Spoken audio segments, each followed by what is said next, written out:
Welcome back, class. It's Mr. Craddock, and today we're going to talk about our tool time discussion. Now, remember when I called it for you, I asked you to all just pick either a simple hand tool or a power tool that you know to be useful in the world of metal fabrication and welding. Well, we're going to start with something simple today, a little speed square. Now, this is a little bitty, tiny speed square, but they come in all different shapes and sizes. Here's a pretty common one I've used. Some of you may have noticed all of my toys are a little well-loved in their age, but they still function properly. And if your 4-inch and your 7-inch doesn't quite get it, boom, we got the 12-inch. So, with that being said, just to give you a rundown on just the price of a simple product like this, they range anywhere from $10 to $15. I picked this one up not too long ago for about $12 at your local Home Depot. And they range up to maybe $30, $35 if you want all the gizmos and gadgets, aka the magnets and levels and all the little things that you should know how to do anyway when you get into the world of fabrication. But on the basic level, the standard speed square functions to give us quite a few usable functions.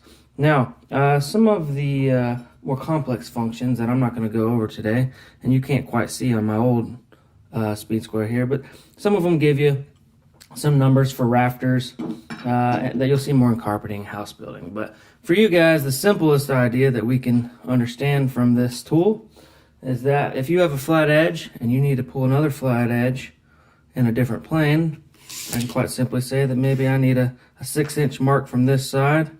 I can quite simply keep my edge flat over here, and I should know that that's going to come out 6 inches. Now, that is assuming that this right here is a 90 degree and that I have a flat edge here. Now, luckily, I do happen to know that, so I can leave my thing there, and as long as I haven't moved it, come over here and give us a strike with our soapstone.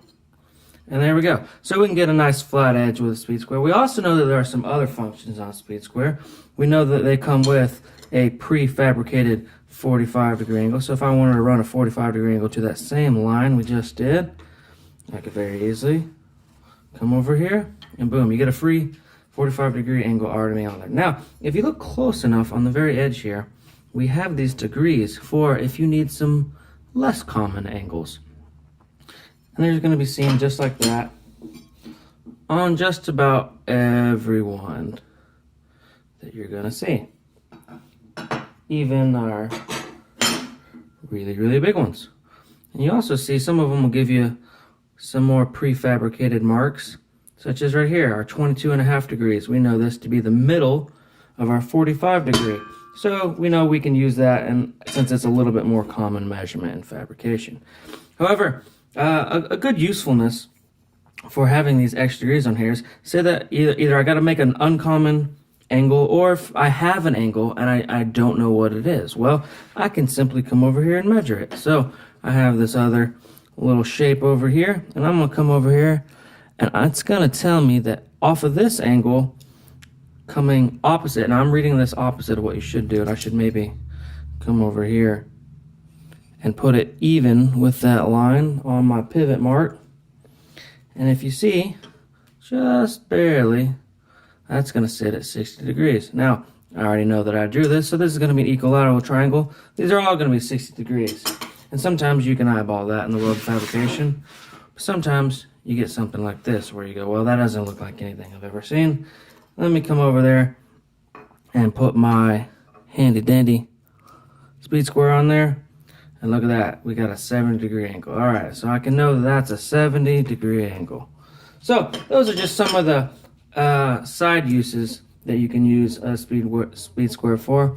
For more advanced usages of speed squares, I can link y'all some more videos if you would like to hear about some of that. But some of the other things that we can take in mind when looking at our speed squares is, although I said that they come in different sizes here, some of them maybe have different thicknesses. Maybe others have different extra numbers on the side of them. And you can also modify them for any different reason. So I have taken this one and I've actually rounded these edges off on the bottom of my base plate. And the reason I did this is so that I could fit it down into an 8-inch I-beam, because that was something that I commonly worked with when I was using this tool. So I just took the time to customize this and make sure it works. Now, I told y'all to tell me some other things that could go wrong with these. Obviously, you see you can get these big dent marks in them that cause issues with them. And also, some of the thinner, cheaper ones like these, I've broken probably a handful of these before. Maybe I was frustrated in the day and it got slammed a little harder than it needed to. And then also, they make these in plastic. Don't buy the plastic ones. There's enough plastic in our oceans, and they're just going to break every 6 months. So take your time, go down to Home Depot. They make various sizes of a nice aluminum one that'll last you, and there can be quite a bit thicker there, so that it'll withstand anything you can put it through. So those are the 5 questions I wanted you guys to answer for your tool time presentation.